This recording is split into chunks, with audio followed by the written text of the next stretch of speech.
జూబ్లీహిల్స్ నివాసంలో ముఖ్యమంత్రి రేవంత్ రెడ్డిని కలిశారు ఆర్టీసీ కార్మిక సంఘాల నేతలు.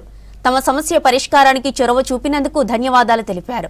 సంస్థ అభివృద్ధి, మనుగడ, గౌరవాన్ని పెంపొందించే ప్రజలకు మంచి సేవలు అందించడానికి కార్యాచరణ రూపొందించాలన్నారు రేవంత్ రెడ్డి.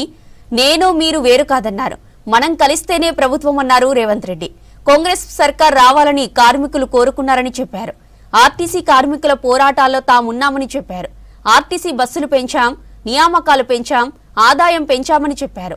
కార్మికులు పట్టుదలతో పనిచేయడం వల్లనే ఆర్టీసీ దేశంలోనే గొప్ప సంస్థగా నిలిచిందన్నారు సీఎం. గాజుల రామారంలో బస్ టెర్మినల్ కోసం 100 ఎకరాలు కేటాయించామని గుర్తు చేశారు. ఇక శంషాబాద్లో 150 ఎకరాల్లో అంతర్జాతీయ స్థాయి బస్ టెర్మినల్ను నిర్మిస్తున్నామన్నారు. 1000 ఈవీ బస్సులు కొనుగోలు చేసి మెట్రోతో అనుసంధానం చేస్తున్నామన్నారు.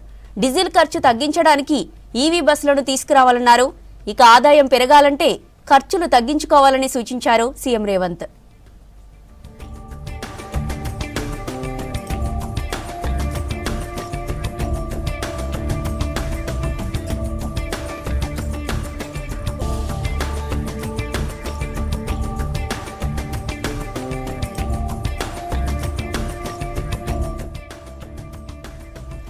పెండింగ్ లో ఉన్న కారుణ్య నియామకాలను తాము చేపట్టామని గుర్తు చేశారు సీఎం రేవంత్. ఆర్టీసీ సమస్యలు ఏవైనా తన దృష్టికి తీసుకువస్తే వెంటనే పరిష్కరించారని తెలిపారు.